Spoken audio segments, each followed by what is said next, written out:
कलयुग में एक ही भगवान है, हनुमान जी। हनुमान जी यानी ध्यान। उदयनिधि स्टालिन धर्म को गाली नहीं दे रहा है, उदयनिधि स्टालिन अज्ञानता को गाली दे रहा है। तुम्हारे पास राम रूपी रसायन है कि दुनिया में सबसे बड़ा पाप है अपने आप को कमजोर समझना।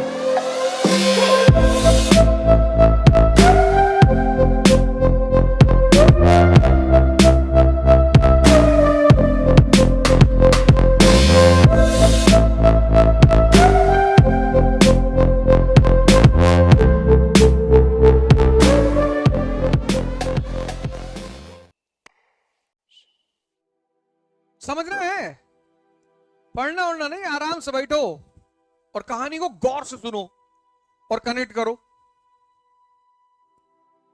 मतलब हम जब तुमको मॉडर्न वर्ल्ड हिस्ट्री और मॉडर्न इंडिया पढ़ा दें तो तुम्हारी जिंदगी में एक कमी पूरी हो जानी चाहिए कि अब तुमको इस बात का वो ना रहे कि पढ़ना कैसे है और पढ़ना क्या है।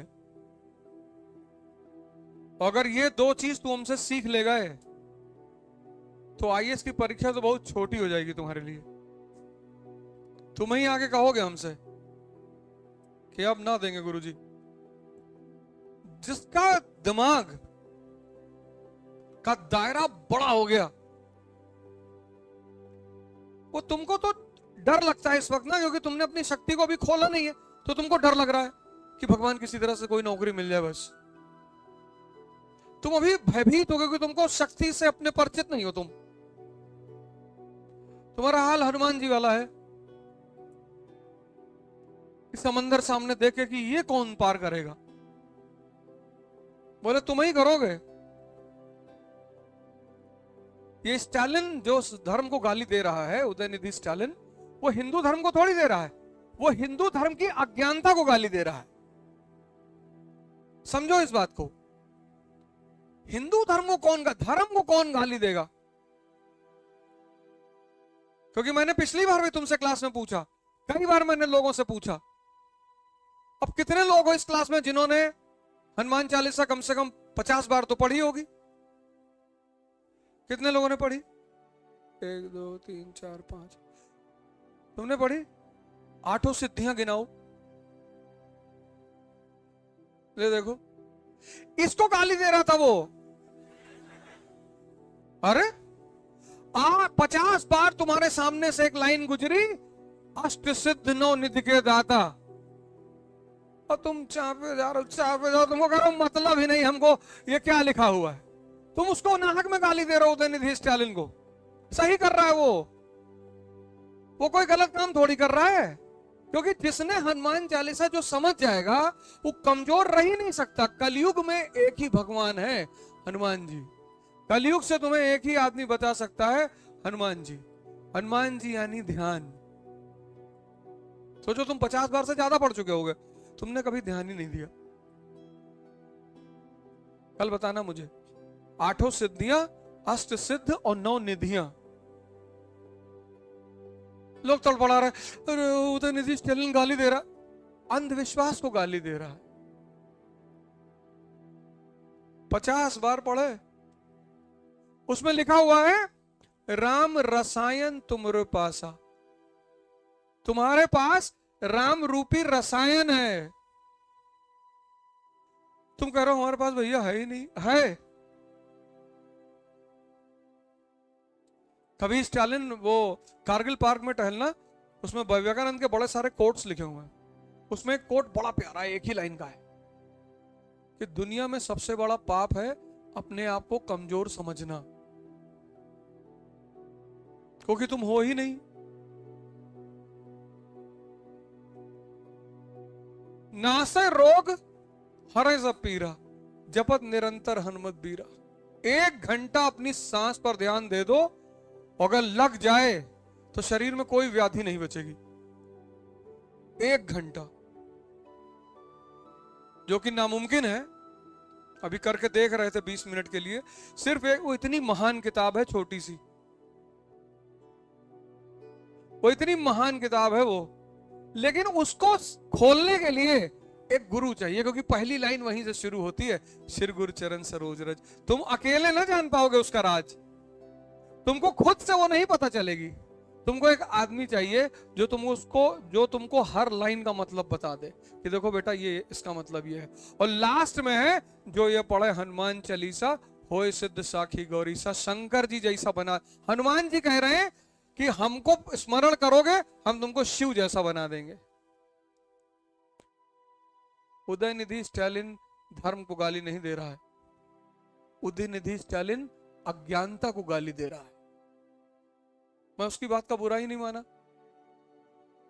क्योंकि जो हनुमान चालीसा समझ जाए, मार दे एक हाथ, धरती उरती फट जाए तुरंत।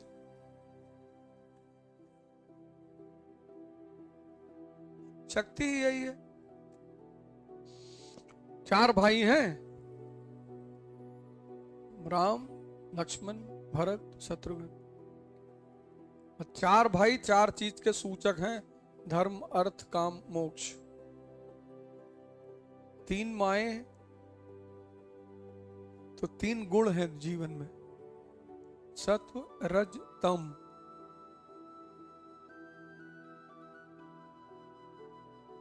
कभी तुमको रामायण रामचरितमानस का मतलब क्या है अगर ये वास्तव में समझना है, तो हमारे एक संत हैं बहुत बड़े भारत में, धारकुंडी महाराज,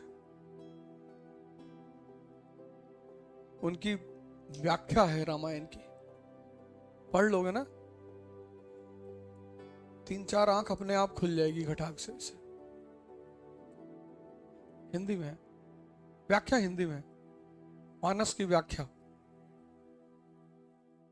संतों का डिस्क्रिप्शन पढ़ोगे तो जीवन में बहुत फायदा होगा।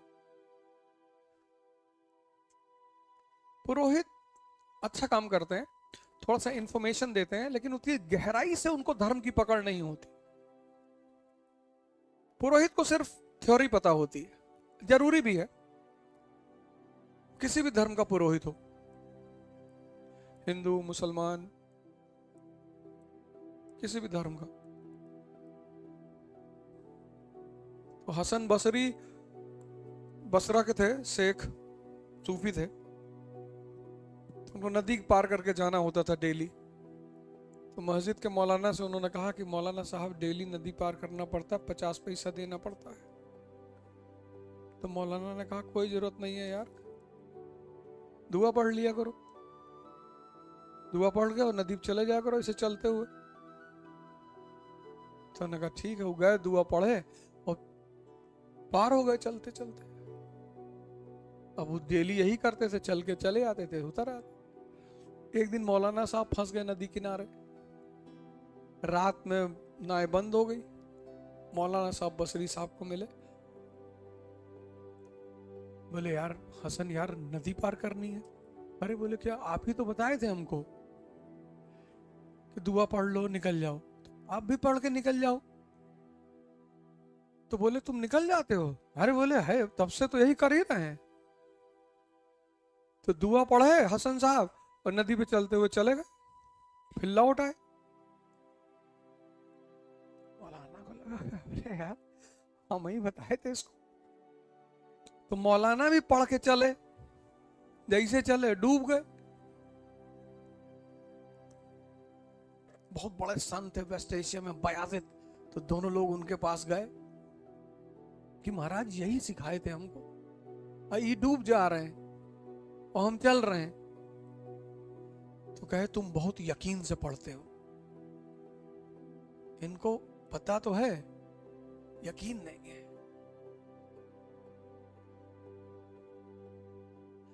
धर्म इतनी बड़ी चीज है, हम तो इतने लोग गाली वाली देते रहते हैं, ये है वो है, हम राम को नहीं मानते। बहुत अच्छा, बहुत बढ़िया, जाओ चाय पियोगे? नहीं नहीं, जाओ। अबे हम ठेका लिए सबको धर्म मनवाने का, मत मानो है? हम सबको ठेका लिए हैं, मत। बहुत हमारे दोस्त हैं, हम नहीं मानते, हम हिंदू धर्म को नहीं मानते, हम हनुमान को नहीं मानते। बहुत अच्छा, जाओ। बीड़ी पियोगे? नहीं नहीं, जाओ। तुम इतना लोड क्यों लेते हो? जब हिंदुस्तान के लोगों के पास मौका आया, मतलब हम अगर इस वक्त दलित होते तो हम अपनी टाइटल लिखते पांडे, शुक्ला, तिवारी। कौन रोक लेता हमको? सब दलितों को यही टाइटल लिखनी चाहिए। अगली जनरेशन कोई जाने नहीं पाएगा। नहीं, हम होते तो हम यही लिखते। 20 साल में सब इक्स मिक्स हो जाता, पता नहीं चलता ओरिजिनल वाले कौन है, नकली वाले कौन है। लेकिन ये चीज वोट बैंक के खिलाफ है। वोट बैंक, राजनीति जो ना कराए। अब कौन रोकेगा? अब कोई रोक सकता है किसी को उपनिषद पढ़ने से, रामचरितमानस, रामायण पढ़ने से? अभी तो सहे समय था।